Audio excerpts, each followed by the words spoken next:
Hey everyone, it is Thursday again and it is time for a new workout. We are going to be doing upper body today and we're going to be using light resistance. So anything 3 pounds and under. And I know for a lot of you that will seem like really easy weight and you're going to be tempted to use 5 pounds, 6 pounds, 8 pounds. But trust me, there's a method to using lower weight, okay? We are still trying to work those deep stability muscles, and when you load up with resistance, there's a tendency to kind of blow through them and really work like the big movers of the arm. So you'll see as we go through the workout why we're not using too much resistance, so trust. Now, if you don't have proper weights, filled water bottles work great, can of beans, jar of sauce, something around 2-3 pounds is ideal. So get creative. You don't necessarily need to have weights. Mine are weighted balls. Why not? But yours can be any such thing that gives a little bit of resistance. Okay, so let's get started.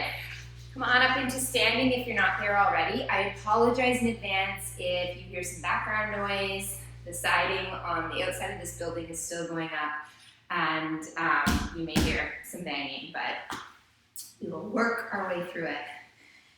Okay, so take your weights and you're just going to start by circling your arms around your body, almost like you're drawing a hula hoop around your waist. And the idea is just sort of loosening up the shoulders, and you should feel like you can do this. You can touch in the front and you can touch in the back without needing to arch your back for your arms to get there. Now, if it doesn't happen naturally at the beginning, just keep going and you should find those arms come closer together as you get going. Just loosen up the arms. Make your circles a little bit bigger as it gets easier. And be very mindful that the rest of your body's not rocking or swaying with you. There's none of this happening. Okay? No pelvic thrusts yet. I'm sure we'll get to it. All right, so here you are with your weights. Arms are just starting to work. And I want you to very seamlessly turn this into an up and down movement. So it's gonna look like scissor arms. Now, the key with this is you want your arms to kind of be like wet noodles still. So we're not doing like rigid Terminator arms, just nice and loose. It's still more about getting those shoulders moving well. And you're aiming for each time the arms come up for them to move past the plane of the midline, the body. Okay, so that top arm comes past my midline, just barely, I'm a little stiff, without me needing to arch or sway my low back. Should feel like kind of like you want to run or take off. The arms, they shouldn't be like sore in that they're working really hard, but you should start to feel a little bit of heat in them. They're coming to life. Okay, loosening up. You may hear some cricks and cracks. As long as they're not painful, don't worry too much about them. And then pretty seamlessly here, we're going to turn this up and down motion into a rotation moment. So you're going to keep your arms still in space, and you're going to rotate through your torso. Now there's like a little bit of momentum that goes with this. It should feel kind of fun. You may find as you get to the end of the twist, you feel a little kind of pinch or stiffness in your mid-back. That's kind of the area we're trying to address, but the twist goes right down into my ankles. And my arms out at the side just sort of work as levers to increase the range of that twist. So keep going here for another couple, and then we will get into the good, juicy burn. 4, 3, 2, and 1. Good. Now just circle your neck around, let the neck stretch out. For most of you, as we get going with the exercises, if any area is going to start to bark at you, it'll probably be your neck. If these muscles in here are already tight, they definitely are on me. They're going to want to take over the movement. So be laser focused on that as we go through the movements. Okay, so you're going to start, elbows are slightly away from your body. Your hands are obviously holding the weights, palm up. And you're just going to start with a bicep curl. Now, I like getting the legs nice and wide for this. because it really limits my back wanting to sway. Or if it does sway, you'll be much more aware of it than when your feet are in close. It kind of naturally will sway. So wide base here, elbows away from the body. So don't let them come in, and tuck. Okay? And you're just starting with this, feeling the arms warm up, feeling the shoulders have to gently hold the weight of the arms away from your body. Moving nice and slow, hands are relaxed. So even though they're gripping weights, you don't have a death grip on those weights. Now, I can't tell if it's just because I have to look at a mirror image of myself, but I definitely have some asymmetry as I bring those balls up. Interesting. We'll park that idea for a second. Could be just because I'm super tight. I think it's more that this view throws me off. Anywhooser, keep going there, and then watch as we transition. So palms are up, you're gonna transition to palms down as you come down. Palms up, palms down. So there's a twisting motion as you move. Again, don't let those shoulders hike, don't let those elbows come in. The angle of my arms stays consistent. So even though my elbows bend, as I come up and then back down, I always land in the same place. So my arms aren't getting lower as we go. Keep that out. And you'll notice if you are have already grabbed bigger weights, this is gonna feel next to impossible by now. I told you there's a method to smaller weights here. 4, you'll still get a good burn. 3, 2, and 1. Good. Now bring those arms out in front of you. So same plane of motion. I was here, now I'm here, and you're going to bring arms in front and curl them in. Front and in. Good. Try and keep them parallel to one another. And the hardest part here is keeping your elbows up. So they're going to want to drop down with gravity. Keep them up and away from your body. The only thing moving or hinging is my elbows. Hands are pretty relaxed. Shoulders are relaxed, although starting to feel this burn. 4, 3, 2, and 1. Good. Watch the change here. Same as before. Palms down, palms up, palms down. So there's a twisting motion happening in the arm as you do this movement. Still try to keep the balls parallel to one another so they're not coming in and touching. They're parallel through this movement. 8, 7, 6, keep breathing. 5, 4, 3, 2, good. Hold it here. Try to do a couple little pulses here. 8, 7, 6, 5. You can dance your body with it. 4, 3, 2, and 1. Good. Bring one arm into the side.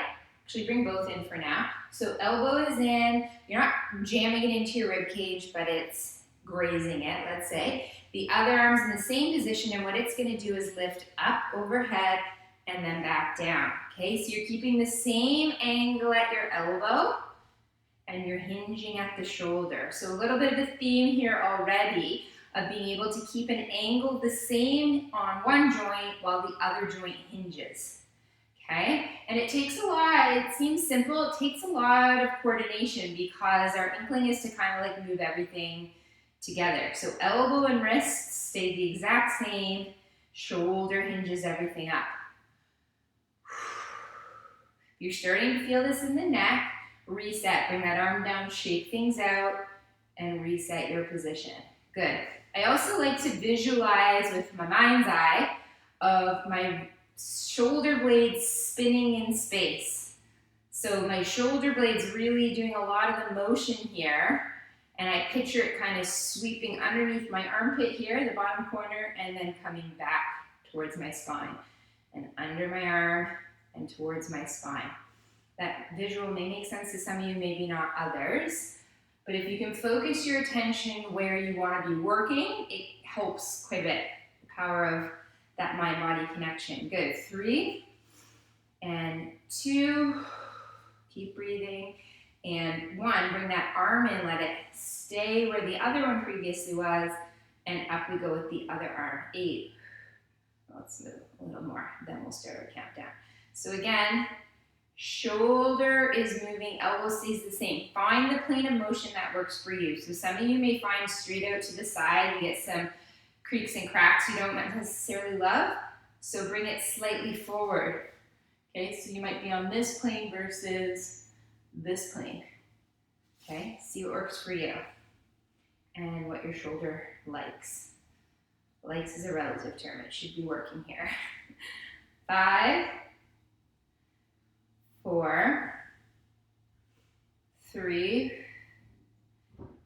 2, last 1. Good. And then we're going to take it to the one we did almost as a warm-up, but it's going to feel a little bit different this time. So you're going to bring one arm up while the other arm's down, but we're going to move at about a tenth of the speed. So you're slowly swapping arms, and they cross in the midline, and then they extend back past your midline, behind your body, and then they swap. This should be the hardest place for both arms. Shoulders are away from the ears. Move nice and slow and thoughtfully. So really visualize your shoulders, your shoulder blades, everything moving to control this motion. And really, your core is working to stabilize you so that the rest of you is not moving with it, okay? Everything else stays nice and quiet. And I'm just moving through those shoulders.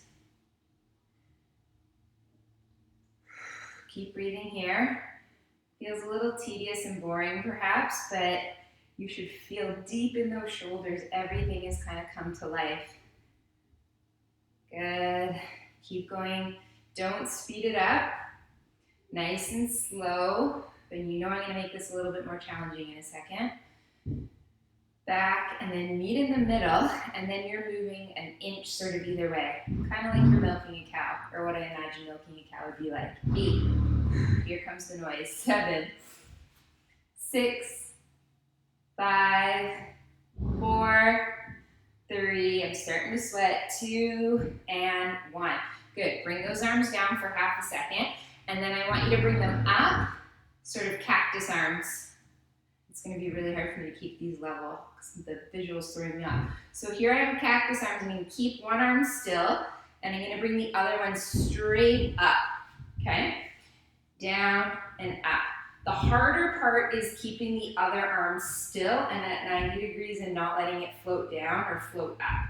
So keep it at 90. The movement arm or gesture arm is the distraction. 8, 7, 6, good shoulder burn. 5, 4, 3, 2, 1. Good. Hold it steady. Other arm goes. 8, 7, 6, 5, 4, 3, 2, 1. Good. Both arms are here and little pulses for 8, 7, 6, 5, 4, 3, 2, and 1. Good. Bring them down, shake things out. My neck's starting to talk to me there. And then we're going to switch up the plane of motion a little bit here. So what I want you to do is you're going to hinge forward, slight bend in your knee, kind of like you're doing a deadlift. So you hinge forward, nice straight back. You've got a little bit of a curve here. Good. And then you're going to bring your arms down to your side. Elbows are going to be straight, so elbows are going to be locked. And then I want you to bring them up back behind you, sort of like you're going into like a ski race, but no movement through your back. Back stays at the same angle. Good. So oftentimes we have, your triceps are made up of 3 different muscles, hence the word tri. And we often sort of work triceps this way by extending at the elbow, but extending at the shoulder is also a really great way to work the triceps. And your triceps are working just to keep your elbows straight here and then extending through the shoulder. And you should be feeling that through the back of the arms and into the shoulder blades. 8, 7, 6, nice and slow. 5, 4, 3, 2, you guys know what's coming. Come up past your midline and little pulses here. Let's go for 10, 9, 8, 7, 6, 5, 4, 3, 2, hold one arm here and the other one's coming up above your head. You're gonna swing it back and then up above the head. Good. Nothing's moving except that arm, so don't let the back kind of lift up with you. Stay in this beautiful hinge and lift that arm up. Look about, I don't know, maybe 2 or 3 feet ahead of where your feet are. Keep your neck nice and long at the back. Keep this other arm lifted back. 5, 4, 3, 2, and 1. Good. Swap. Other arms comes back up from the midline, and opposite arm swing up. 8, 7, 6. Oh, you guys, you can see my arm dropping. No cheating, Meg. 4, 3. So hard. 2, and 1. Good. Stay in this position if you need to give your back a little break. Give it a little arch out here. Wiggle it around. Come back into that nice hinge. And then arms are going to come from your butt. And then they're going to loop forward towards your ears. So you're sort of drawing a line from your butt up and around. Arms come beside ears. This is a great one for swimmers. It's a great one for everyone. Really, working the control of that shoulder blade, working the muscles all around the shoulder blades, staying in this beautiful hinge position for the back and core. 7, 6, 5, 4, 3, 2, last 1, good, and then come up, shake your body out a little bit, and then we're gonna finish with one last series. What I want you to do is you're gonna lunge over into one leg, okay? And you can rest your arm on this leg for now, and then what you're going to do with the other arm is gonna hang down, and then you're lifting up into a twist, okay? So my torso is square to the ground, and then my torso becomes square to the side wall of the room, okay? So I'm leading it with that arm though. My body only twists as my arm comes through that motion. Now if you want to make this harder, lift this arm so that it's not all resting on the leg.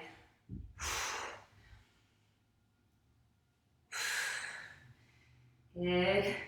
5, 4, 3, 2, 1. Good. You guys know where this is coming. Come over to the other side. You can either rest the arm or lift it up off the body. Square yourself to the ground. Rotate through the arm. If I'm doing it slowly, you'll see the motion. My legs stay in the same position. So I'm not lifting up through my body. Really nice one for opening up the body. You'll feel that twist all the way into your hip. Might get a little clickety clack. Nice rotational movement through the spine. And then really working lateral posterior muscles of the shoulder. Girdle. 8, 7. Try not to let that foot collapse inwards as you rotate. Keep your knee here open.